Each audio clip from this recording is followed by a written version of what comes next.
Marcos capítulo 8, verso 22. Eu quero falar com você hoje a respeito, querido, de visão. Como você está vendo? Não é o que você está vendo, é como você está vendo. Como você está vendo? Qual o alcance da sua visão?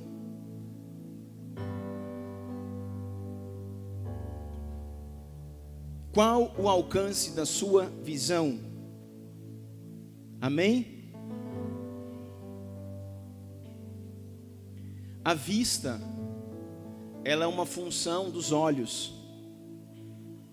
A vista eu posso ver pelos meus olhos. A vista é uma função dos olhos, mas a visão é uma função da fé. Comece anotando isso. A vista, ou seja, ver é uma função dos olhos, mas a visão é uma função da fé, ou uma função da nossa mente. A vista, ela é limitada pelos olhos naturais, pelos olhos carnais. A vista, eu posso ver até onde os meus olhos alcançam. Talvez eu possa ver um homem ali na esquina, 200 metros adiante de mim, mas eu não posso ver um homem 1 quilômetro adiante de mim. Então a vista é limitada pelos olhos, mas a visão é limitada pela falta de fé. Porque quando você crê naquilo que Deus disse que você seria e faria, você pode ver, não o que está acontecendo, mas o que acontecerá. Aleluia. Você pode ver não o hoje, mas pode ver o amanhã. Você pode ver não o hoje, mas pode ver o ano que vem. Você pode ver não somente a sua realidade. O que é a minha realidade, pastor? Aquilo que eu estou vivendo hoje. É a realidade, isso é real, eu estou vivendo hoje. Mas quem tem visão, irmãos, vê a sua verdade, não a realidade. Qual é a sua verdade? A sua verdade é aquilo que a Bíblia diz a seu respeito. Aquilo que a Bíblia fala, declara, decreta ao seu respeito é a sua verdade. Talvez a realidade da sua vida hoje, a realidade do seu casamento hoje, a realidade dos seus filhos hoje, a realidade financeira da sua casa hoje seja uma, mas essa não é a sua verdade. Não foi isso que Deus determinou, não foi isso que Deus falou, não foi assim que Deus disse que seria. Então quem vive por vista vê a realidade, mas quem enxerga pela visão vê a verdade de Deus estabelecida sobre nós. Aleluia. Você consegue entender isso? A palavra de Deus diz em Marcos 8, verso 22, que eles chegaram em Betsaida e trouxeram-lhe um cego e rogaram-lhe que o tocasse. Jesus, pois, tomou o cego pela mão, o levou para fora da aldeia e, cuspindo-lhe nos olhos, impondo-lhe as mãos, perguntou-lhe: vê alguma coisa? E ele, levantando os olhos, disse: estou vendo homens, porque eles são como árvores, eu vejo eles como árvores. Então tomou, pôs-lhe as mãos sobre os olhos novamente, e olhando atentamente ficou restabelecido, pois já via nitidamente todas as coisas. E depois o mandou para casa, dizendo: não entres, não retornes à sua aldeia. Amém? Glória a Jesus. Querido, a palavra do Senhor diz que Jesus chegou em Betsaida. Betsaida era uma aldeia, era um lugar, uma localidade. Até alguns dos discípulos de Jesus eram dessa região. E ali, quando Jesus entrou ali, trouxeram para ele um cego, um homem que era cego, para que Jesus pudesse tocar nele, para que Jesus pudesse curá-lo. Mas Jesus olha para aquela cegueira e Jesus começa a definir algumas coisas. Jesus vê que aquele homem não era de Betsaida, que aquele homem não era daquela aldeia, daquele lugar, ali não era a localidade dele, ali não era o seu lugar de nascença. Ali ele estava porque gostava de estar ali ele estava porque talvez tivesse alguns amigos ali. Ali ele estava porque talvez trabalhasse ali. Ali ele estava porque talvez fosse uma fonte de renda ali. Ali ele estava porque talvez servisse de alguma forma ali. Mas não era o lugar dele ali. Então o Senhor pega esse homem. A Bíblia diz que o Senhor toma ele pelas mãos. Vem cá, o Gabriel, meu modelo. Deixa eu pegar um cego aqui. Vem aqui em cima, por favor.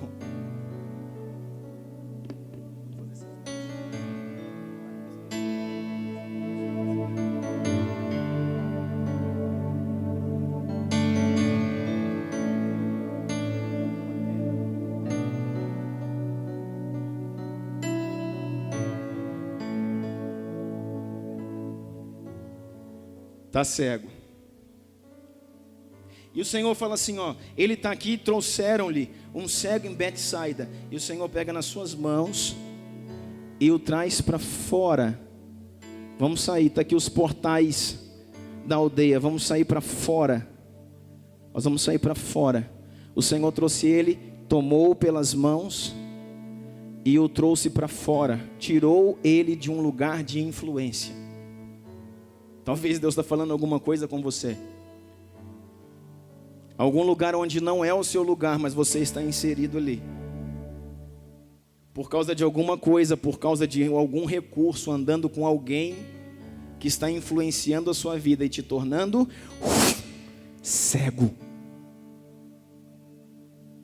E trouxeram esse cego a Jesus, disseram, olha, esse rapaz é cego, nós trouxemos a ti para que o Senhor possa curá-lo.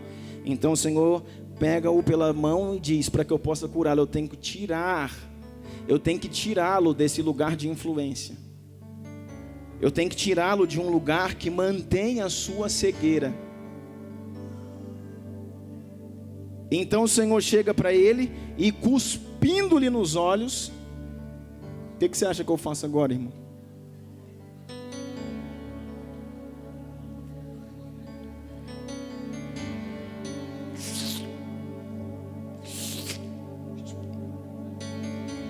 E a Bíblia diz, querido, que cuspindo-lhe nos olhos, o Senhor libera a sua visão. Não, tira esse óculos aqui, senão não funciona não.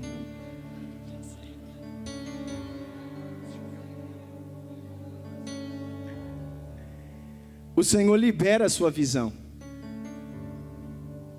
E aí a palavra diz, que o Senhor diz assim, filho, vês alguma coisa? E ele falou, poxa, que legal, eu estou vendo. Aleluia, eu estou vendo. E o Senhor diz, vendo o quê? Eu estou vendo, olha os homens, eles são iguais árvores. Aí Deus fala, opa, Jesus falou, tem alguma coisa errada. Tem alguma coisa errada aqui. Porque homens, querido, não são como árvores. Árvores são árvores, homens são homens. Sabe o que é isso, irmãos? Isso fala de pessoas que Deus já começou a fazer uma obra, mas ainda tem visão limitada. Ainda tem uma visão obscura, uma visão turva a respeito daquilo que Deus está fazendo. E talvez também Deus esteja falando com pessoas aqui.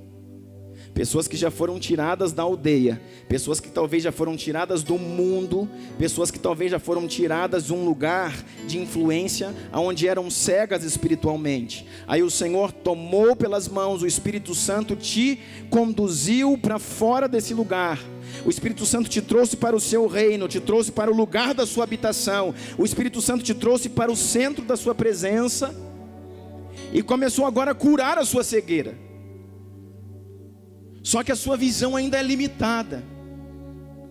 Muitas vezes, querido, nós já estamos num contexto de igreja, num contexto de reino, mas não vemos como precisamos ver, não entendemos como precisamos entender, não nos submetemos como precisamos nos submeter, não obedecemos como precisamos obedecer, não nos comprometemos como precisamos nos comprometer. Por quê, querido? Porque a nossa visão ainda é limitada. A nossa visão ainda é obscura. Aquilo que nós estamos vendo ainda não é claro.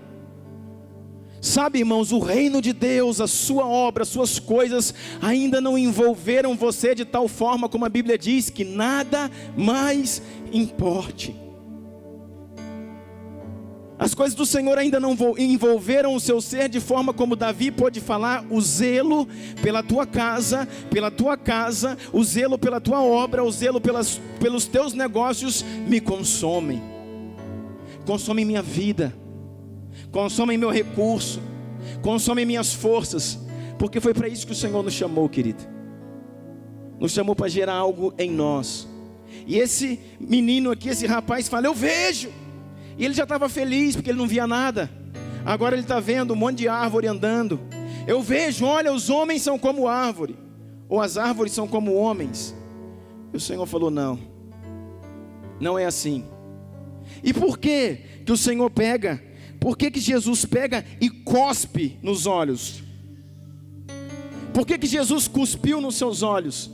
Porque, irmãos, a saliva é algo que está saindo da boca de Deus. A saliva, irmão, representa a palavra. Representa aquilo que nós, quando nos submetemos a ela, teremos visão completa. Visão completa. Nem só de pão viverá o homem, mas de todas as coisas que procedem da boca de Deus. O que está procedendo da boca de Deus nesse momento? A saliva, que é a palavra que restaura, que cura, que restabelece a vida do homem, que está sendo liberada sobre os olhos e trazendo visão. Então o Senhor fala: não deu certo ainda não. E pega e cospe de novo, irmão. E põe as mãos. E agora, você consegue ver alguma coisa? Peraí, deixa eu ajudar ele. Cadê aquele negocinho? Pronto, põe aí. Você consegue ver alguma coisa? E ele falou: sim, agora eu vejo perfeitamente. Aleluia. Aí o Senhor falou: filho, vem cá, deixa eu te falar. Está vendo aquela aldeia? Não volte mais para aquele lugar. Você não é natural dali. Aquele lugar não é seu. Siga seu rumo. Ali era a aldeia que determinava a sua cegueira. Agora, pode ir, querido. Vá e não entre mais naquele lugar. Talvez Deus esteja falando com você nessa noite. De lugares,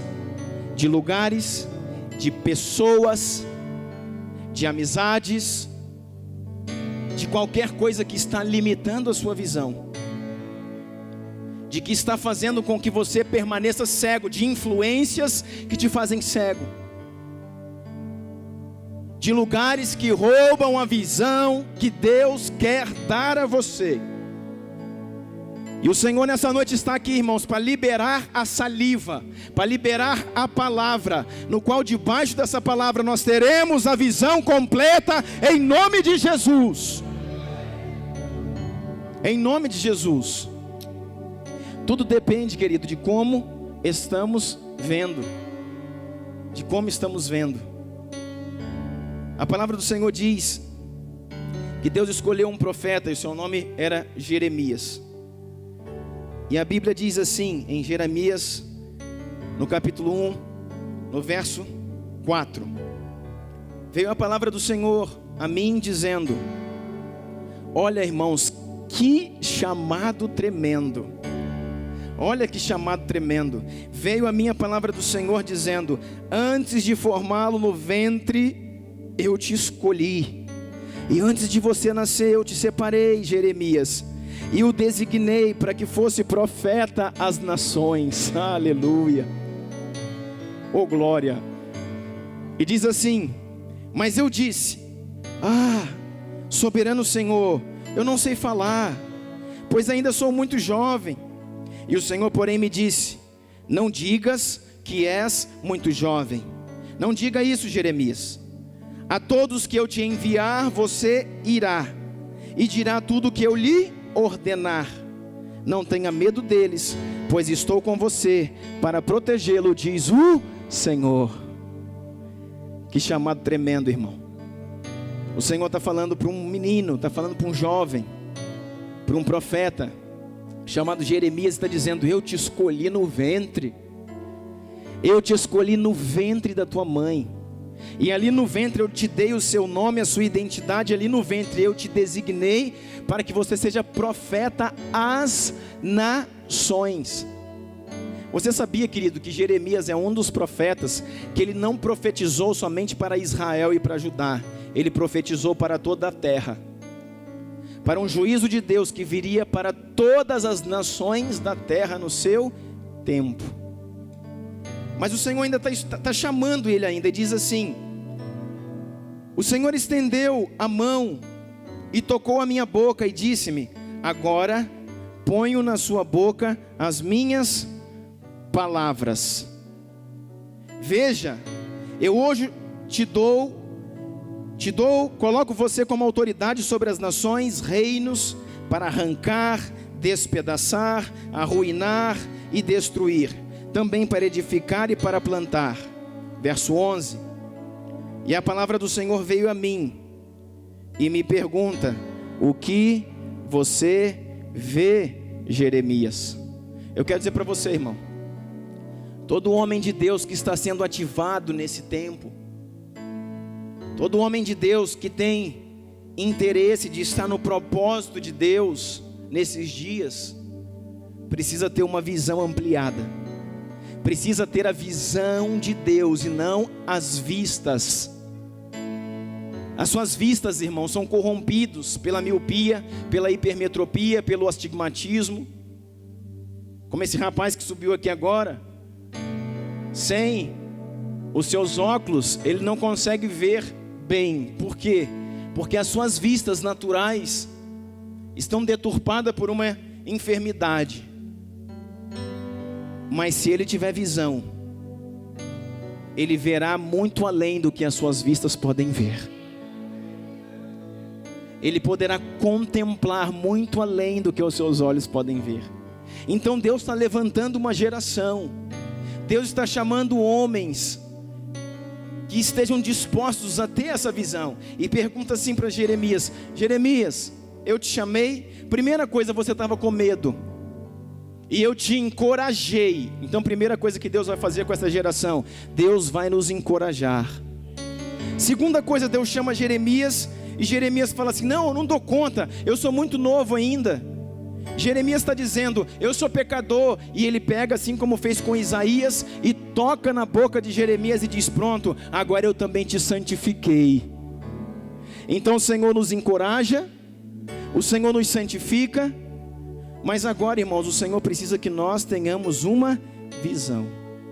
E pergunta assim para ele: e a palavra do Senhor veio a mim, verso 11, e diz: o que você está vendo, Jeremias? Deus deu para ele uma visão. Olha aqui para mim. Deus deu para ele uma visão.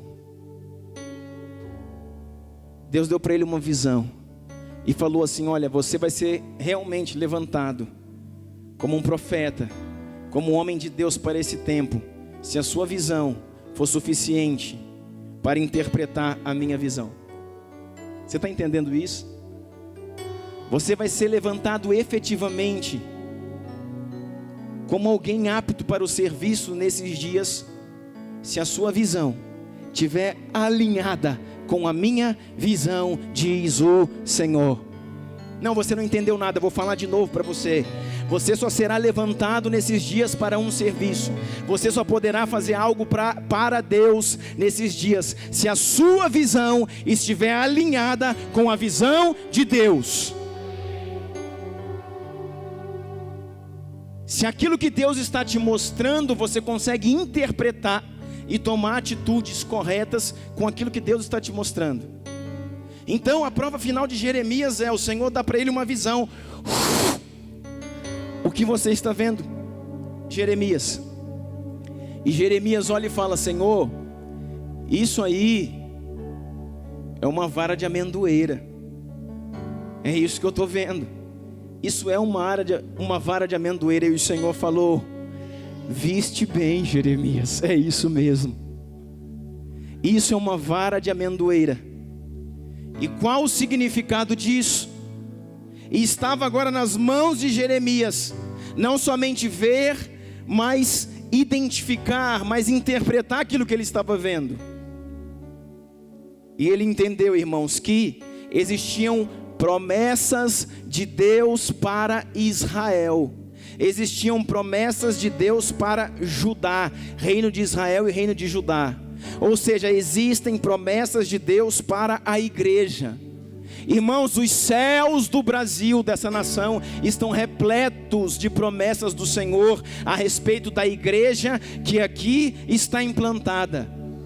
Os céus da nação brasileira, os céus espirituais do Brasil estão carregados de promessas acerca da igreja. Do que a igreja vai ser, do que a igreja vai fazer, de como a igreja tem que se posicionar nesses dias. Os céus do Brasil estão carregados de promessas do próprio Deus, do Espírito Santo, de profetas que passaram nessa nação. E sabe o que Deus está esperando, irmãos? Que alguém aqui nesse lugar possa entender o que Deus falou a respeito de nós e possa se posicionar nesse lugar de começar a cumprir o que Deus espera que seja feito. Ele falou assim: isso é uma vara de amendoeira. E o que Deus estava falando? Que existiam muitas promessas acerca de Israel. E a amendoeira, irmãos, ela é a árvore que antes de chegar na primavera ainda, no final do inverno, antes de virar a estação, ela já começa a produzir flores e a dar os seus frutos. O Senhor está dizendo a respeito de Jeremias: Jeremias, Israel, o meu povo, tem muitas promessas, e eu estou mostrando para você a vara de amendoeira, porque eu vou acelerar aquilo que virá sobre o meu povo. Eu vou acelerar. Ele disse assim: olha, eu zelo pela minha palavra para fazê-la cumprir. Sabe o que Deus está falando para mim e para você, querido? Deus está nos mostrando uma vara de amendoeira e dizendo que as promessas do Senhor a nosso respeito, elas serão cumpridas. Por quê? Porque aquele que prometeu, ele é fiel para cumprir. Porque aquele que falou algo na sua vida, irmãos, o mês passado, o ano passado, 10 anos atrás, 20 anos atrás, ele não esqueceu e ele é fiel para cumprir. Aquilo que Deus determinou para a sua vida, Deus vai acelerar para que seja cumprido, querido, em nome de Jesus. E não para por aí não. O Senhor olha e fala: e agora, o que você vê? Eu vejo uma panela de pressão, e parece que está fervendo, a panela de pressão está transbordando algo que está fervendo nela, e o cabo aponta para o norte. Isso não era bom, irmãos, que Jeremias estava vendo. E o Senhor falou para ele assim: isso, e o que isso significa? Que os babilônicos que estão no norte virão contra Israel. Irmãos, seja bom ou seja ruim aquilo que está para vir contra nós, o que eu quero dizer para você é que nós temos que ter uma visão ampliada para que a gente possa se preparar. Todo homem, irmãos, que for pego dormindo, querido, ele vai ser surpreendido. Todo homem que for pego dormindo, irmãos, aquele que dorme espiritualmente, e existe muito. Lembra quando o Senhor fala da ceia? E o Senhor fala assim, que aqueles que não estão discernindo o corpo de Cristo, estão tomando a ceia sem discernir, e por causa disso há muitos fracos, muitos doentes e muitos que dormem. Esse dormir que a Bíblia está dizendo não é esse igual que está dormindo do seu lado aí, cochilando. É um dormir, querido, é um sono espiritual. É alguém que está adormecido espiritualmente, e ele vai ser surpreendido, querido, por aquilo que virá contra a vida dele. Mas o homem que está sendo levantado nesses dias com uma visão ampliada, irmãos, seja o que for de bom, seja o que for de ruim, seja o que tiver vindo contra ele, ele vai estar posicionado. Ele vai estar pronto. para suportar. Um dia eu coloquei uma frase lá, e o pessoal começou a compartilhar aquilo. Porque o entendimento que eu tenho, irmãos, que conquista não é só quando você avança. Conquista não é só quando você consegue avançar, quando você consegue crescer. Conquista também é quando mesmo parado você consegue proteger, cuidar daquilo que você já recebeu. Conquista é quando você deixa de perder. Conquista é quando você aprende não só a avançar, mas também a se defender. Deixa eu falar uma coisa para você, querido. Deus tem segredos do coração dele. Olha só que interessante, a Bíblia diz no Salmo 25, verso 14: o segredo do Senhor é para aqueles que o temem. Você ouviu isso? Você ouviu isso? Diga assim comigo: Deus tem segredos. Então Ele não fala tudo para todo mundo, não. E até para os seus amigos Ele não sai falando tudo, não. Ele não fala tudo. A Bíblia diz que Ele tem segredo. E segredo é uma coisa que não pode ser contada para qualquer pessoa, senão não é mais segredo. O que é segredo, irmãos? Eu compartilho com uma pessoa da minha confiança, ela vai guardar aquilo, e é o meu segredo, é meu e seu e meu. Nós dois temos uma aliança, temos um segredo. E a Bíblia diz assim, Salmo 25, verso 14: o segredo do Senhor está com aqueles que o temem, e Ele lhe mostrará a sua aliança. Eu não sei o quanto você consegue entender isso, irmãos, mas eu quero te dizer, irmãos, eu quero descobrir os segredos do Senhor. Eu quero ser um dos homens que Deus compartilha os seus segredos. E quando eu conheço os segredos de Deus, a Bíblia diz: Ele lhe mostrará o seu pacto, Ele lhe mostrará a sua aliança. Você já viu, querido, uma aliança entre você e a sua esposa? Uma aliança de sangue, uma aliança inquebrável. Coisas muitas vezes que são só do casal, só a esposa sabe, só o marido sabe. Tem coisa que ninguém sabe, irmão, nem os filhos, só a esposa, só o marido. E o Senhor disse que vai ter coisa assim entre eu e Ele. Se você quiser, você vai buscar isso também, irmão. Mas eu quero coisas que o Senhor vai falar. Eu vou te contar um segredo. Pessoas que estão acordando no meio da noite, pessoas que estão levantando de madrugada para orar, pessoas que estão parando o seu carro no meio de uma viagem para entrar no meio de um mato, irmãos. Que é isso, pastor? É isso, irmão. São os amigos de Deus, são aqueles que estão guardando os segredos do céu. Pessoas que têm intimidade, que sabem o que é uma vigília, que sabem o que é oração, que sabem o que é intercessão, que sabem o que é jejum, que estão prontos a receberem os segredos do céu. E quando eu guardo esse segredo, o Senhor então estabelece o seu pacto. Deus então diz: nós temos uma aliança. Assim como você é com a sua esposa, se tornou uma só carne, você também é comigo. Nós temos o mesmo espírito, compartilhamos a mesma visão. E eu, meu amigo, meu filho, eu te darei a conhecer todas as coisas, diz o Senhor. Aleluia!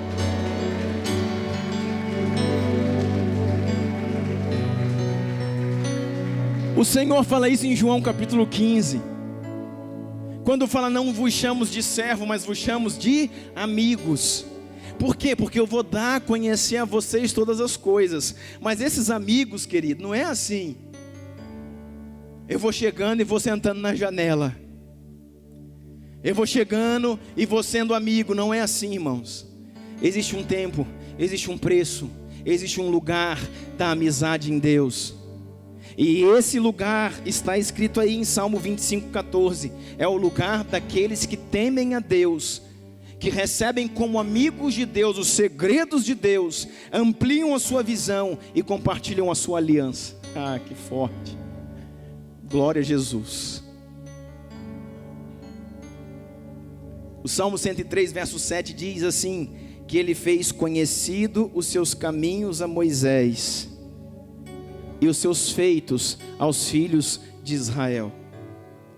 Os filhos de Israel eram os hebreus, era o povo. Olha lá, querido, para o povo, Ele mostrou os feitos. O que são feitos? Os milagres, o poder. E muitas vezes é isso que nós queremos. Ô igreja, por favor, olha aqui para mim e guarda o seu coração. Muitas vezes é isso que nós estamos atrás, de um avivamento, que a gente acha que muitas vezes avivamento é muito barulho, é muita coisa, de sinais, de milagres, de bênção, disso, daquilo. E o Senhor diz aqui, que Deus mostrou os seus sinais, mostrou o seu poder ao povo, mas a Moisés, que era o seu amigo, no qual ele falava face a face, o Senhor mostrou os seus caminhos. O Senhor mostrou a direção. O Senhor falou, cara, é aqui que você tem que caminhar, não é por aí. É por aqui que você vai. É assim que você vai. É nesse tempo que você vai.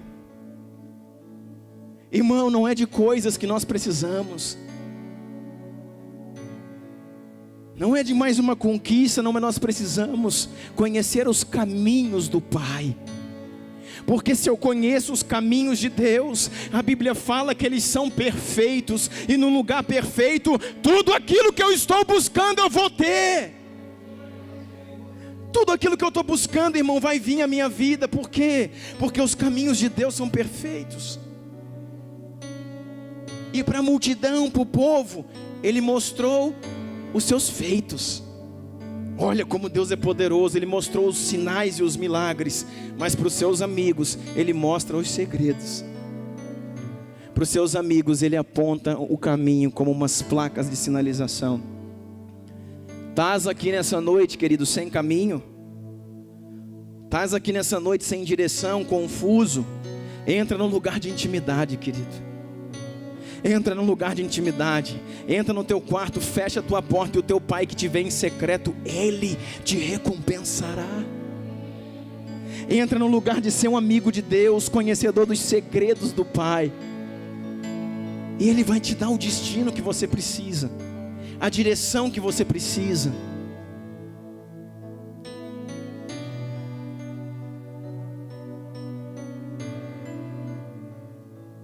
A palavra fala, irmãos, que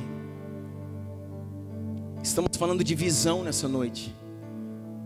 E o maior inimigo da visão é a cegueira, como nós começamos aqui dizendo. Um homem foi tirado de um lugar, foi tirado do meio de pessoas, do meio de amizades, do meio de circunstâncias, do meio de sociedades que ofuscavam a sua visão, o seu chamado, o seu ministério, a sua vida. E o Senhor o tirou dali, o libertou e diz: não volte para esse lugar de cegueira. Então o maior inimigo da visão é a cegueira. E a Bíblia diz que o príncipe deste século cegou o entendimento daqueles que eram filhos, e eles se tornaram incrédulos. Meu Deus, meu Deus. Vem cá, Gabriel. A palavra de Deus diz, eu vou ler aqui, 2 Coríntios capítulo 4, verso 4, nos quais o Deus deste século cegou o entendimento dos incrédulos, para que lhe não resplandeça a luz do evangelho da glória de Cristo, que é a imagem de Deus. Irmãos, por favor, filhos do Senhor, essa palavra, irmãos, é muito forte. Está dizendo que o Deus desse século, que é Satanás, ele cegou o entendimento. Sabe o que é cegar o entendimento? É tirar, é bloquear a sua mente, para que você, sabe para quê, irmãos? Para que você não resplandeça a glória que está em você. Existe algo de Deus que já é seu, que Deus já te deu, que Deus colocou dentro de você. A palavra de Deus diz, querido, que Ele colocou a eternidade dentro de nós. A palavra de Deus diz que nós fomos criados do pó da terra, um boneco, mas Ele soprou o seu Espírito, a sua glória dentro de nós.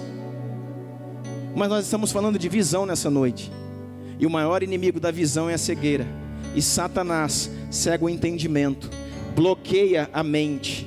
A ação do diabo, irmão, não é aqui. A ação do diabo não é aqui no coração. A ação do diabo é aqui. O coração do homem, irmãos, sempre será o recôndito particular de Deus. O coração do homem sempre será o lugar de abrigo do Espírito. Satanás não entra aqui, Satanás bloqueia aqui. A religião, irmãos, toma a tua mente para que você fique cego. Presta atenção no que eu estou falando agora, irmãos. Existem forças aqui contrárias àquilo que eu estou dizendo. Em nome de Jesus, presta atenção no que eu estou falando. Os falsos ensinos, os falsos mestres bloqueiam aqui, ó. Tocam o entendimento. A religião bloqueia aqui, ó. Para que você fique preso. Para que você fique ligado a pessoas, ligado a denominações, ligado a placas, ligado a mentiras, ligado à corrupção, para que você conheça coisas erradas nos lugares onde você passa, e isso bloqueia sua mente para que você guarde a mentira, sendo um filho de Deus, e não traga isso à luz. Porque, irmão, Satanás cegou o entendimento.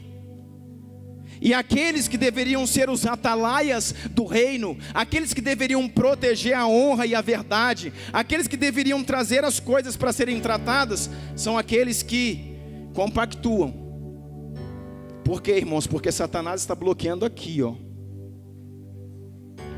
para que você não resplandeça aquilo que está aqui, ó, aqui dentro. Esse mesmo capítulo, 2 Coríntios, capítulo 4, estou lendo o verso 4, o verso 7 diz assim: temos, porém, este tesouro em vaso de barro, para que a excelência do poder seja de Deus e não de nós. Temos esse tesouro, a glória está aqui, ó, num vaso de barro. Isso aqui é o barro, é o vaso, é o boneco, mas a glória, irmãos, está contida dentro do vaso. Qual que é o nosso problema, irmão? Cegueira. Satanás cegou o entendimento. Então eu não consigo saber e entender aquilo que Deus colocou como potencial dentro de mim. Eu não consigo resplandecer luz, santidade. Eu não consigo resplandecer a verdade. Por quê? Porque Satanás bloqueou a minha mente, dizendo: não é bem assim, também não é assim, também vamos aguardar mais um tempo, também vamos fazer. Não, irmão, também não.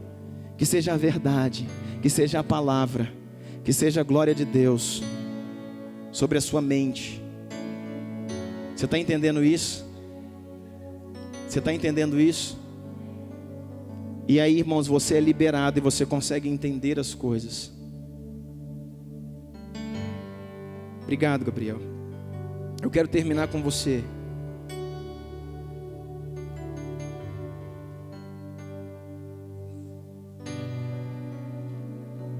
Quero que você abra sua Bíblia para a gente terminar aqui. Em 2 Reis, no capítulo 6.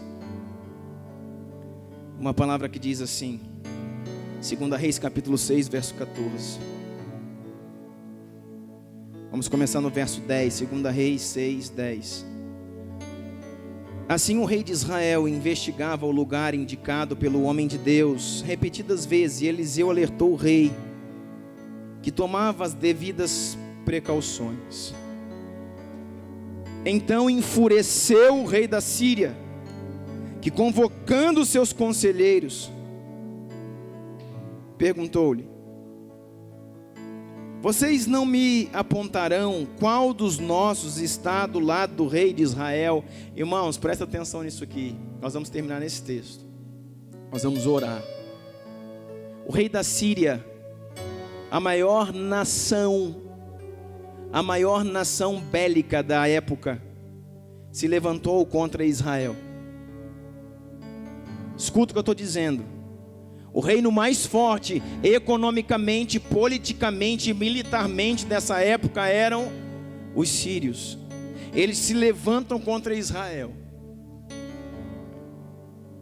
E todas as vezes que eles armavam uma emboscada para pegar o povo de Israel, para pegar o rei de Israel, para pegar o exército de Israel, Eliseu, o profeta, ele tinha um discernimento acerca disso. E ele avisava as tropas de Israel, ele avisava os soldados hebreus, ele avisava ao povo de Deus: não passe por este lugar, porque os assírios estão armando emboscada contra vós. Você já começou a entender? Já começou a entender? Você já começou a entender? Que os amigos de Deus, aqueles que estão compartilhando os segredos de Deus, saberão, irmãos, antecipadamente os ardis do inferno contra a igreja. Esse povo, querido, esse povo é Israel. E Israel profético hoje somos nós, a igreja. E o Senhor está usando os seus amigos, aqueles que, sabe, compactuam dos segredos, para livrar a igreja das emboscadas de Satanás. Eu não sei você, querido, mas eu quero ser esse homem. E o rei da Síria, que é a representação do inferno, o rei da Síria, que é a representação de Satanás, que era forte militarmente, ele ficou furioso, porque todas as vezes que ele mobilizava as suas tropas, enviava os seus exércitos para destruir a igreja, para destruir Israel, para destruir o povo de Deus, quando chegavam lá, eles não estavam lá, porque o profeta Eliseu avisou antes. Então esse rei da Síria chama todo mundo, chama todos os seus generais, chama os seus sábios, começa a conversar com ele e diz assim no verso 12, no verso 11, o rei da Síria pergunta para eles: quem é o traidor aqui? Quem no nosso meio aqui está nos traindo?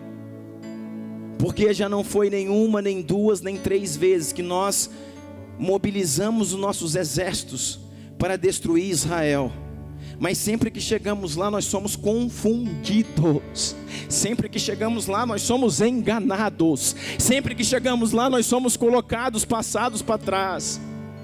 Deus está levantando, queridos, homens, amigos de Deus, homens que compactuam os segredos do céu, para fazer o inferno de bobo, irmãos. Deus está levantando homens capazes de entender quais são os ardis do inferno contra a igreja, para que possa mobilizar a igreja antes que o inferno chegue. Você está pronto, querido, para defender a sua casa, para defender o seu casamento? Você está pronto para defender os seus filhos? E quando a ação do inferno chegar, você vai falar: ei, bobão, já era, o Espírito Santo já passou aqui, já me avisou, eu já estou em outro lugar. Você está pronto?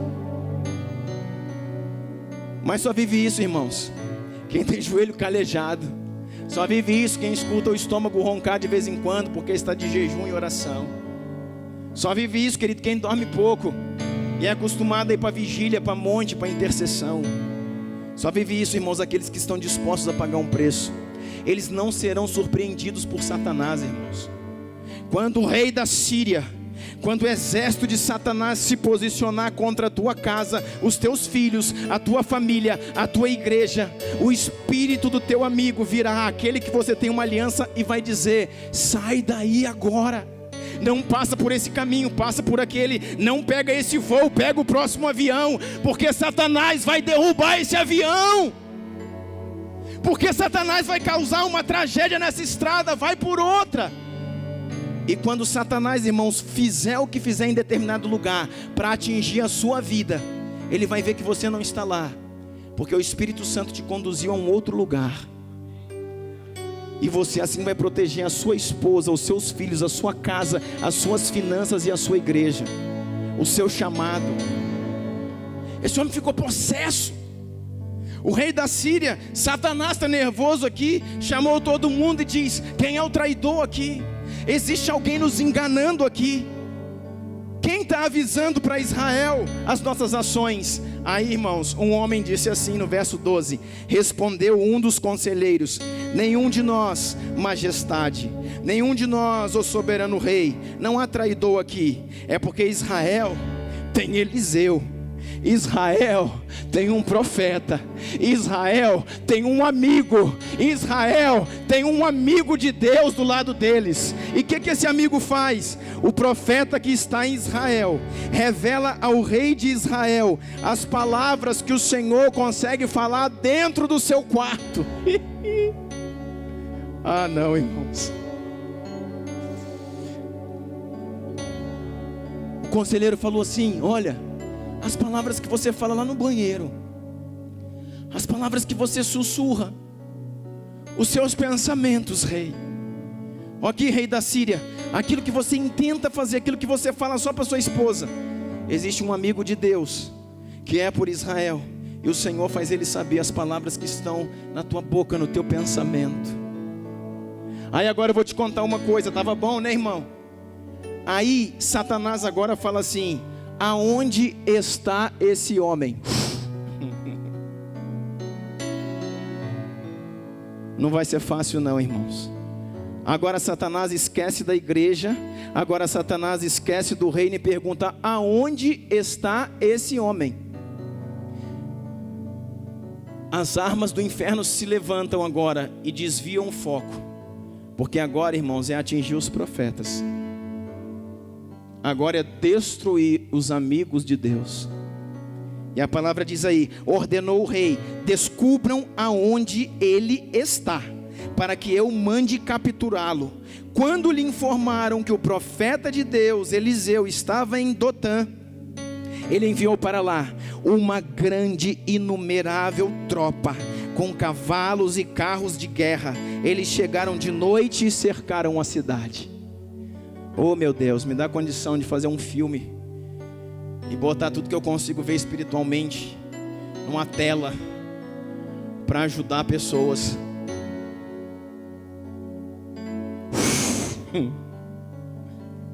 Oh Deus, te pedimos, Pai, nessa noite, Pai, que o discernimento do céu venha, Senhor. Te pedimos nessa noite, Pai, que aquilo que nós estamos gerando aqui não seja palha.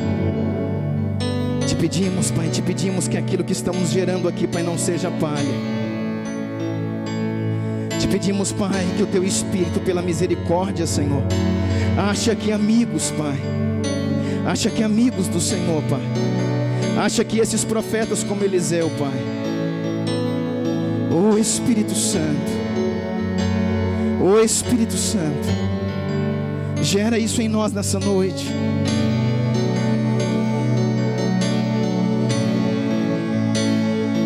Gera isso em nós nessa noite, Deus.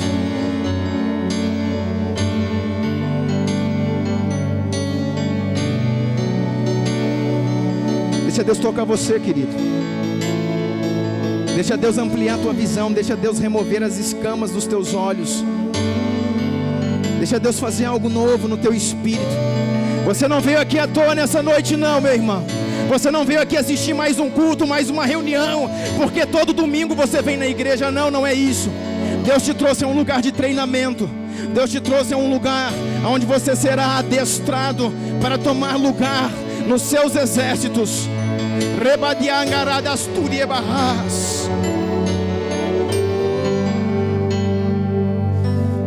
Ele enviou para lá uma grande tropa, com cavalos e carros de guerra. E eles chegaram na cidade. O servo do homem de Deus levantou bem cedo pela manhã, quando saía, viu que uma inumerável tropa de cavalos e carros de guerra havia cercado a cidade. Então ele exclamou: ah, meu Senhor, nós estamos mortos. Esse servo, irmão de Eliseu, que deveria ser Geazi ou Geazi, saiu da cabana, saiu da barraca, da tenda, sei lá onde eles estavam, e ele acordou bem cedo. E quando ele saiu, eles estavam assim num lugar de planície, numa colina, cercado por montes. E ele foi ali lavar o rosto, e quando ele joga aquela água fria no rosto e abre bem os olhos, carros, cavalos, arqueiros, tropas estão em todos os lados. Sabe o que é isso, irmãos? Deixa eu falar uma coisa para você, irmãos. O inferno vai se mobilizar todinho. Vai se mobilizar todinho. O foco contra os amigos de Deus. Enquanto isso, a igreja está livre para caminhar. Sabe o que um amigo de Deus faz? Está pronto a proteger a igreja nesse tempo. Sabe o que um amigo de Deus faz? Consegue falar: ei! O inferno vai focar em você, para que a igreja possa caminhar mais rápido, para que a igreja possa se proteger. Ele vai chamar a atenção do inferno. Agora Israel está livre para ir, para fugir e fazer o que quiser, porque todo o exército assírio está para capturar um único homem, o amigo de Deus.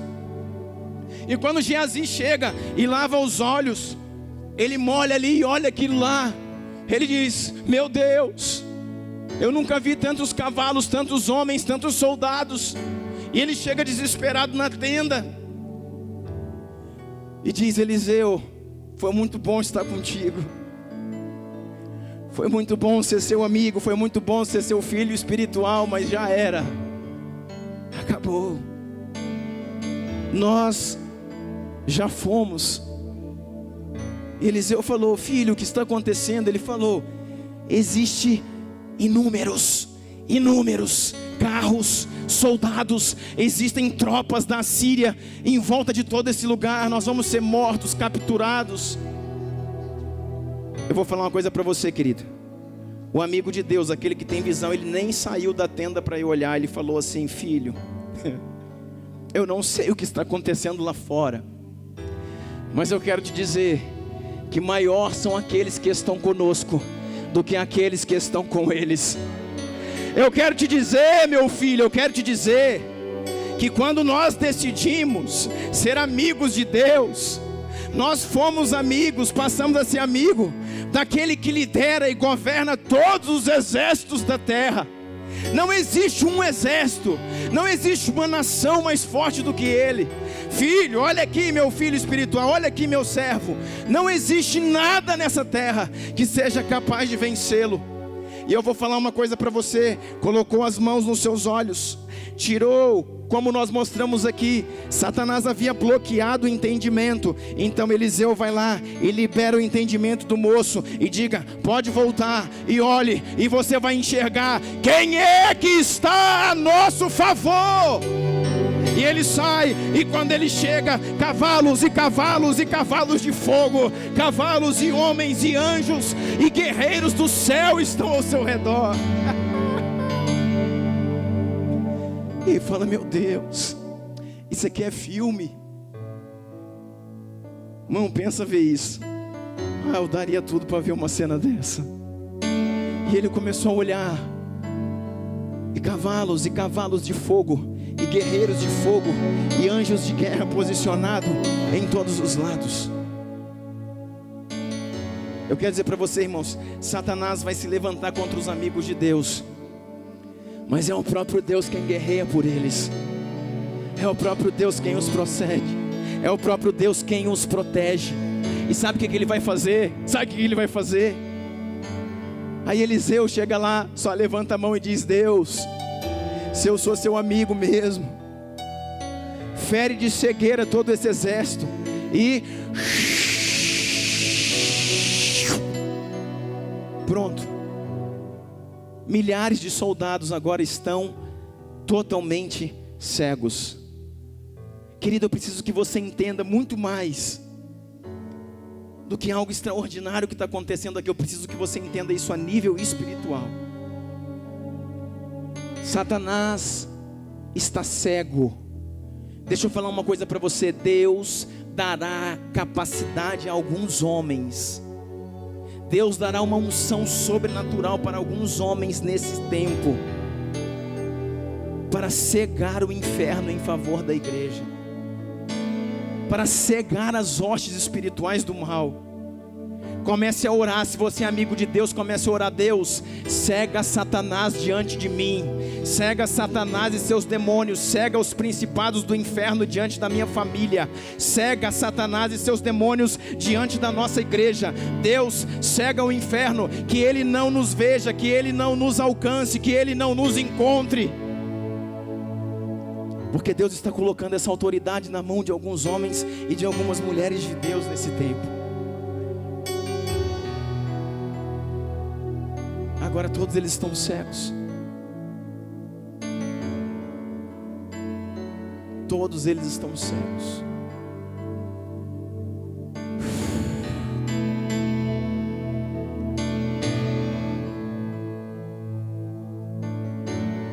Você vai embora guardando esse salmo que nós já lemos aqui.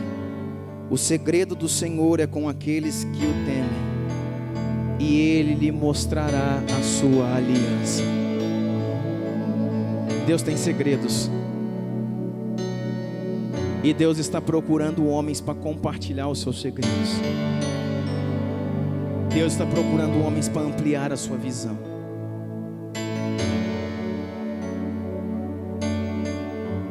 Deus está procurando homens, olha para mim. Deus está procurando homens que vão caminhar na frente. Deus está procurando homens que vão estar à frente dos ardis de Satanás. Todas as artimanhas do diabo para a sua casa, seu casamento, sua família e sua igreja, Deus vai mostrar isso para alguns homens, querido, para que eles vão à frente e para que eles possam desarticular a ação do inferno contra a igreja e contra a sua família. Homens de visão. E eu vou falar uma coisa para você. Talvez você aqui nessa noite esteja do outro lado. Talvez você seja Geazi, aquele que se desesperou com uma ação do inferno, porque não consegue ter a visão ainda perfeita. Talvez você aqui seja aquele homem que já fora da aldeia, aonde o Senhor já te pegou pela mão e já te trouxe de um lugar onde influências estavam cegando você. Você já está no reino, mas a sua visão ainda é imperfeita. Você precisa de um pouco mais de saliva. Você precisa nesta noite de um pouco mais de saliva nos seus olhos. Você precisa de um pouco mais de palavra, do poder da palavra na sua vida, para ter a visão. Deixa eu falar uma coisa para você, querido. Deixa eu te falar uma coisa. A cegueira, irmãos, quando Sansão ficou cego, arrancaram os seus olhos e ele rodava uma moinha como se fosse um animal para divertir os filisteus. Na terra da Filístia, ele rodava um moinho como um animal para divertir. Ele era levado como um bobo da corte para divertir os filisteus. Seus olhos tinham sido arrancados. Aquilo foi só a personificação, foi só o acontecimento físico de algo que já tinha acontecido no espírito, porque ele já havia perdido a sua visão há muito tempo. Nós precisamos tomar cuidado com isso, querido. Cegos espirituais, como diz a ceia, aqueles que dormem, que estão indo na igreja por ir, que estão ali por estar, que estão tomando ceia, estão dizimando, estão fazendo, irmãos, mas não estão entendendo o que Deus está movendo espiritualmente numa cidade, numa nação. Você precisa fazer parte hoje, irmão, do projeto de Deus. Deus não te chamou para ir para a igreja domingo, não é isso. Deus não te chamou para você levar seu dinheiro para a igreja, não é isso. Deus te chamou para uma grande obra, irmão. Ei, Deus te chamou para uma grande obra. Deus conta contigo para algo soberano, para algo maravilhoso. E um deles, irmãos, é enganar o inferno.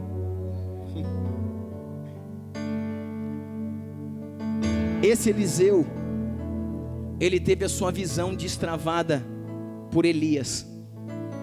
Esse Eliseu, ele caminhou com Elias, e Elias conseguiu liberar a visão espiritual dele. Ele se colocou num lugar que a sua visão fosse liberada. Deixa eu te falar uma coisa aqui. Esse Geazi, ele estava caminhando com Eliseu. Ele teve condições de passar tudo por isso. Ele teve a sua visão nesse momento destravada e conseguiu ver carros de fogo. Mas sabe qual foi o seu fim, irmãos? Esse Geazi morreu leproso. Esse homem, esse que não conseguia ver e que por um outro momento conseguiu ver, mas depois de um tempo ele deixou de ver novamente. Você está entendendo?